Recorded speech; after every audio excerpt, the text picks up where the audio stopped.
The entertainment industry received sad news this afternoon. Loretta Lynn, an icon in country music, passed away. The lives of the country's legends were more chaotic, bizarre, and haunting than we could have ever dreamed, hidden behind the rhinestones, tour buses, and Opry spotlights. One such tale was carried for years by Loretta Lynn, the courageous singer of so many songs that speak to the truth, silent, intimate, and completely unanticipated. It took place in a memory-filled space designed for music, and even the most grounded people paused when she eventually told them what she had seen. Was it something no microphone could record, nostalgia, or imagination? She was shaken by whatever it was.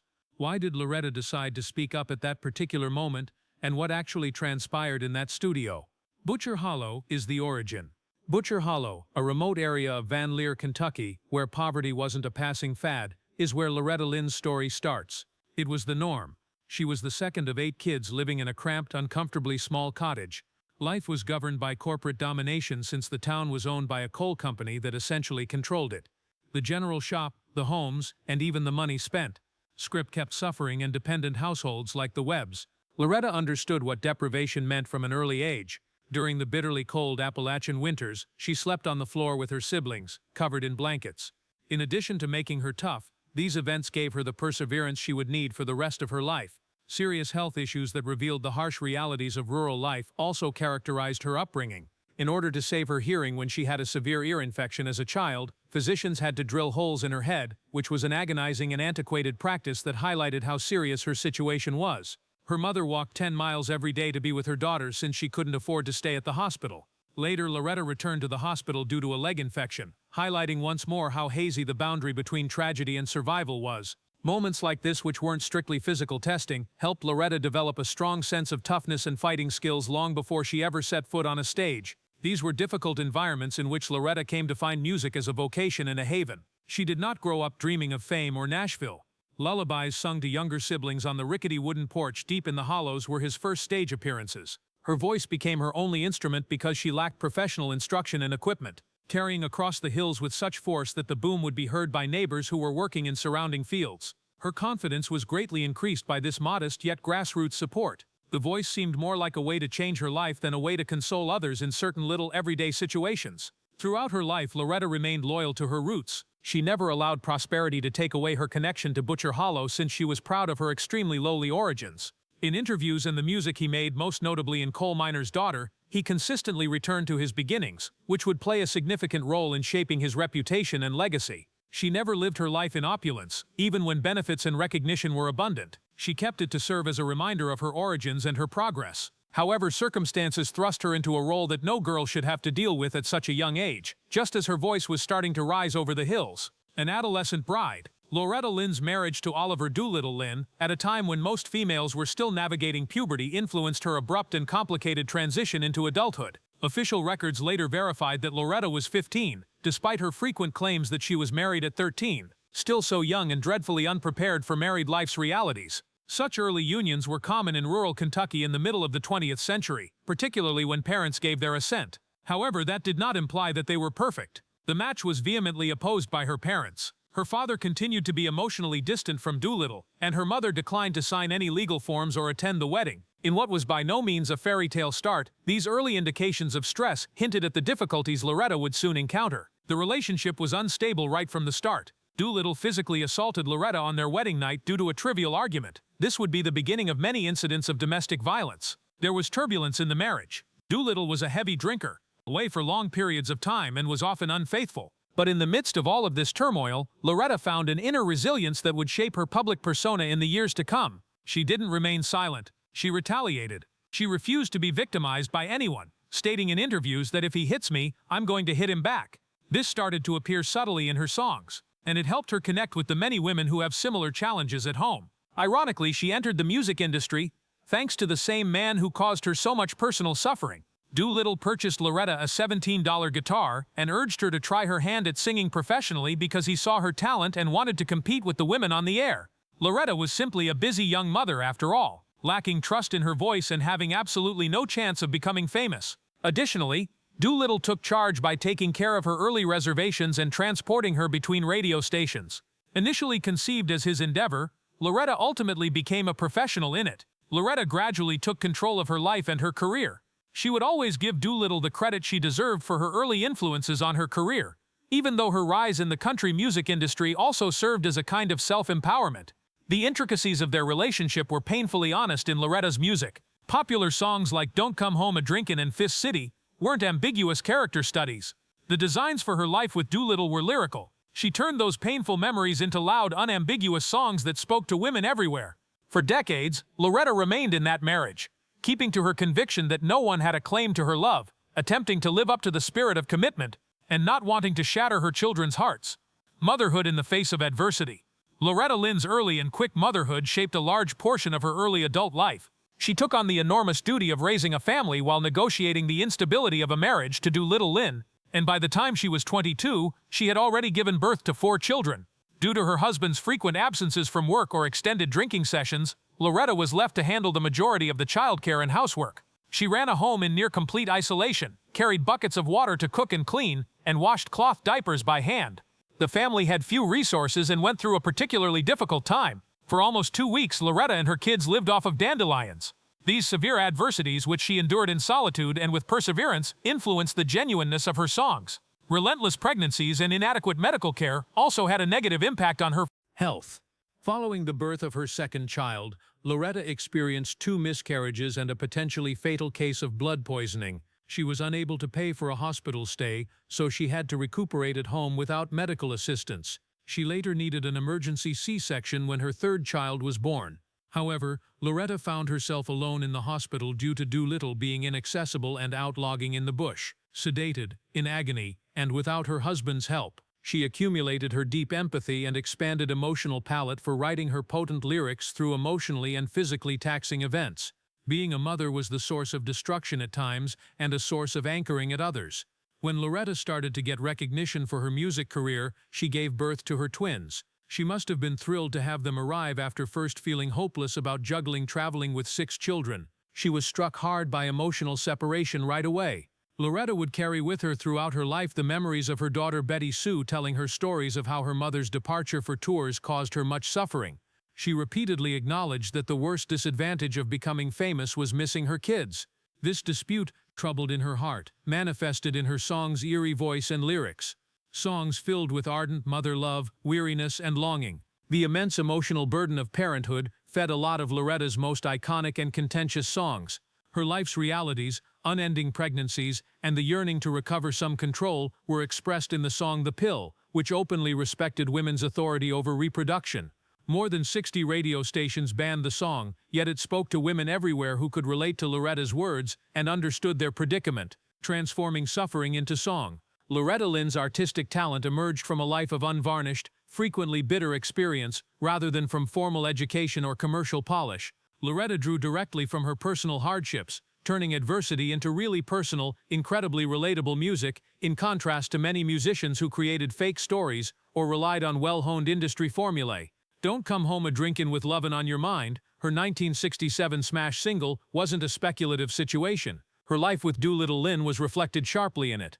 The song expressed her annoyance with a husband who would come home intoxicated and demanding, a reality that many American women could relate to. Its breakthrough, as the first #1 country song by a female solo performer, signaled a change in culture and demonstrated that there was a large market for songs that presented honest realities from a female viewpoint. Fist City was another example of her bravery in tackling such subjects, an angry song about a real woman who had been staring at her spouse while performing.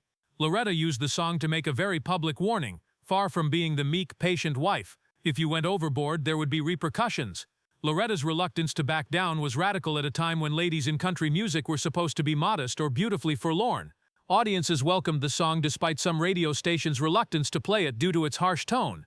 A silent anger that many women felt but had never heard spoken on the radio was given shape by her voice. Loretta's status as an artist who wasn't scared to sing what others were too cautious to say was cemented when Fist City shot to the top of the charts.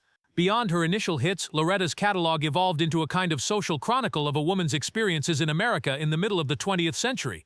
Songs like Rated X and The Pill served as smoking guns for talking about taboo topics like divorce and birth control use. These songs were controversial and subject to prohibition. However, their widespread appeal demonstrated that Loretta's unafraid candor struck a profoundly moving chord. She provided validation in addition to entertainment. She allowed women to express their anger, assertiveness, exhaustion, and pride via song. Her songs become vital. The voice resonated with the audience because it recognized their everyday suffering and annoyance in addition to their happiness. She did not glorify pain. She called attention to it and exposed it, not fire. However, for the Grand Ole Opry's centennial in 2025, water runs through it. By that time, Loretta's status as a truth singer was already legendary in the music industry. Don't Come Home a Drinkin' and The Pill were recognized in tribute concerts for their memorable songs and profound cultural influence. She was viewed by young artists as the one who made room for them to freely convey their own experiences.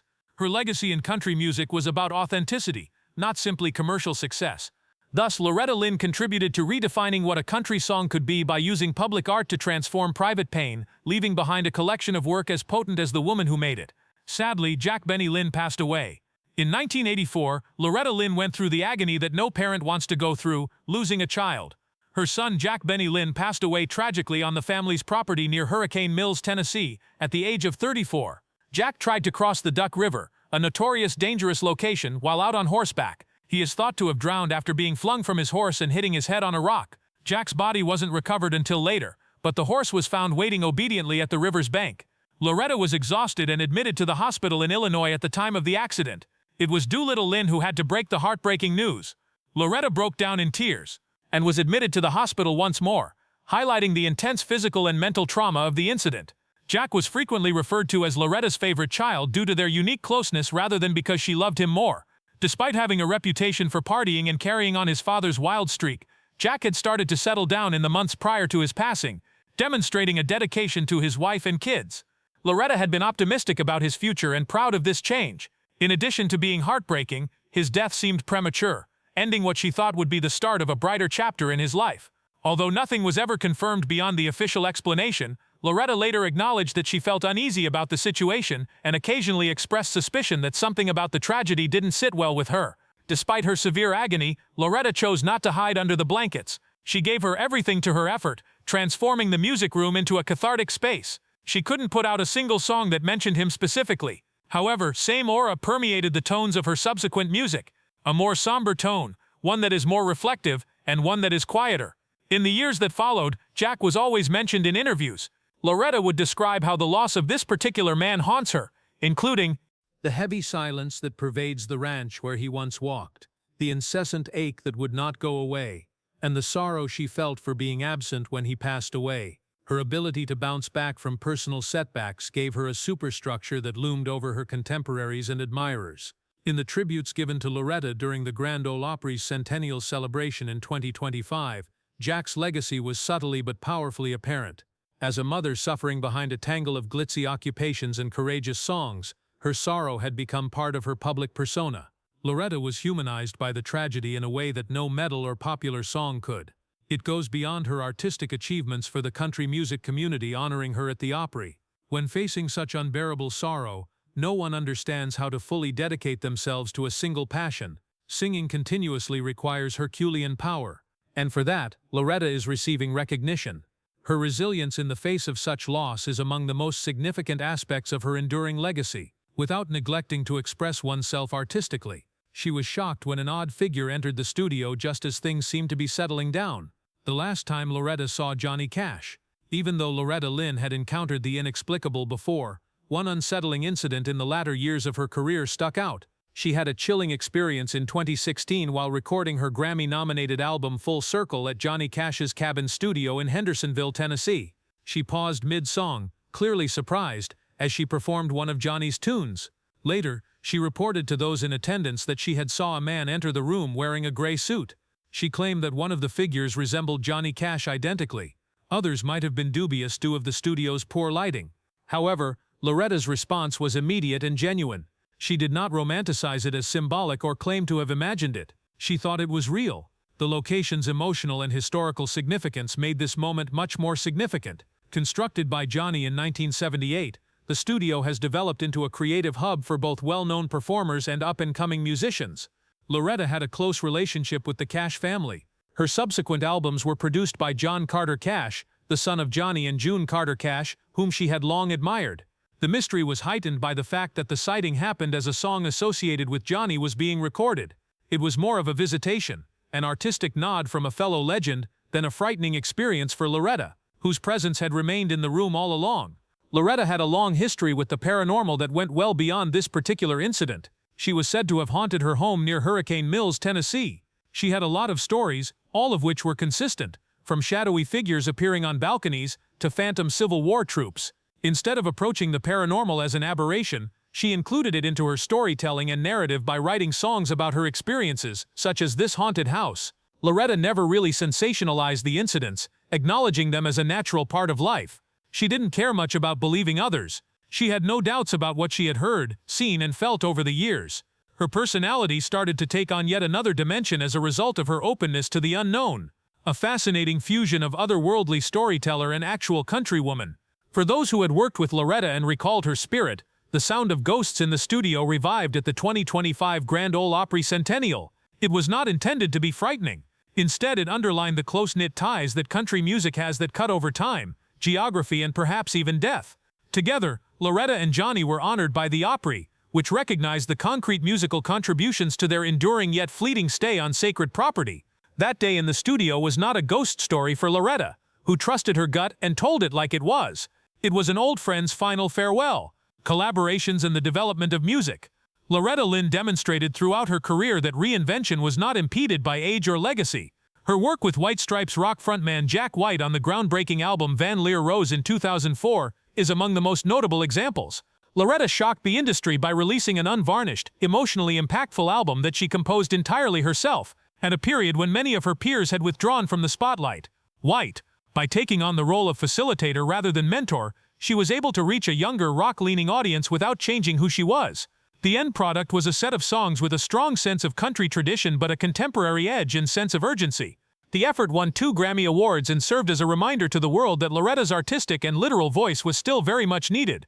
This collaboration was based on the principle of respect. Jack White made no effort to update or refine Loretta. He added compositions with elements of blues, garage rock, and Appalachian folk to the unadulterated passion of her stories. The crown prize was a seductive duet from Portland, Oregon. It merely demonstrated that honesty transcends genre when it is respected. The album was praised by critics for its bold authenticity. It inspired a new generation of admirers who would not have recognized Loretta as the daughter of coal miner, but now see her as a creative force that defies fading into history. In her 80s, Loretta's spirit of cooperation only grew stronger. Under the guidance of John Carter Cash and her daughter Patsy Lynn Russell, she completed her 46th studio album Still Woman Enough in 2021 and made a daring and joyous statement. Reba McEntire, Carrie Underwood, Tanya Tucker, Margot Price, and more powerful female country music artists were featured on the album.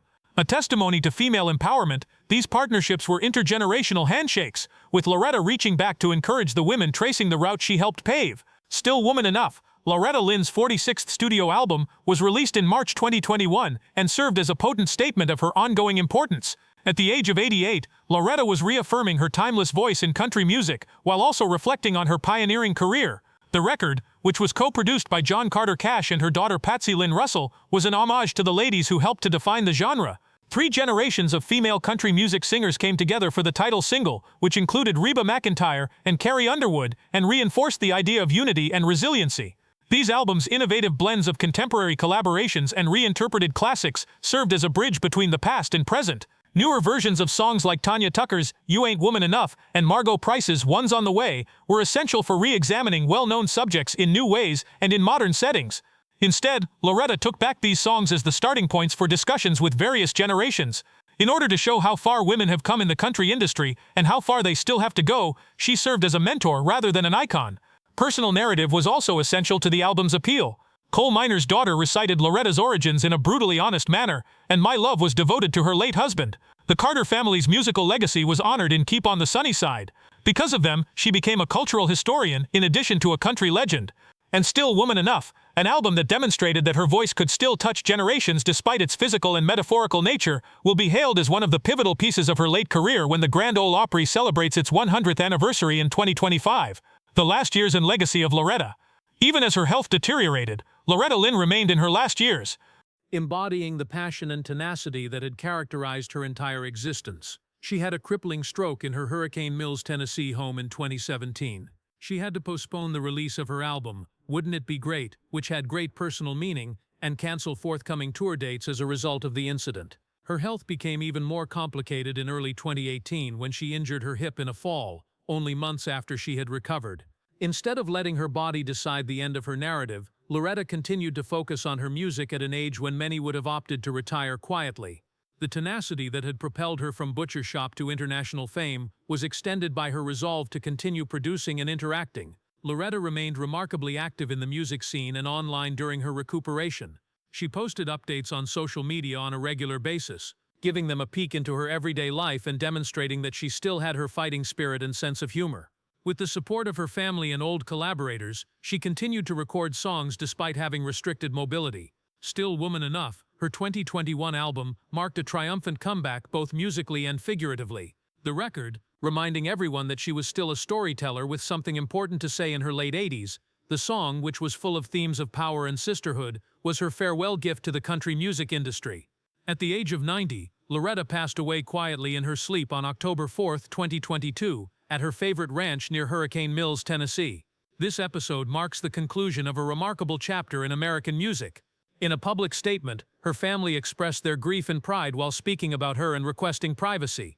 As a fitting conclusion to a life that rarely deviated from its Appalachian origins, the ranch where Loretta had sought safety and pursued her artistic endeavors decades earlier was now the site of her last rest. She was buried close to Doolittle, who had been her husband and two of their children throughout her lifetime, on the land where she had attracted so many of her subjects and found serenity. Music is just one aspect of Loretta Lynn's life. She broke down barriers with honesty, confidence, and a refusal to fit in, changing the notion of what it meant to be a woman in country music. Her songs addressed working-class families, women, and anyone else marginalized who had remained silent for a long time. She was more than just a hitmaker, though. When fantasy was frequently a safer option, she was the first to dare to speak the truth about the profession. Then, in the midst of the largest celebration in country music, Loretta made a triumphant comeback, celebrating a legend. The Grand Ole Opry commemorated a significant milestone in 2025, its 100th anniversary, and a celebration wouldn't be complete without paying homage to Loretta Lynn, one of its most recognizable members. Even though she had only been gone for a few years, her presence was clearly there the entire time. The organization devoted a full evening honoring Loretta's legacy on May 13th as part of the Opry 100 Honors Series. Family, longtime partners, and current celebrities who had been influenced by her were all present at the ceremony. Her sister Crystal Gale, granddaughter Emmy Russell, and the singing pair Twitty and Lynn, which consisted of her and Conway Twitty's grandchildren, gave some of the most moving performances, carrying on a musical tradition she had helped define. There was more to the homage than a concert. It was a musical dialogue between generations.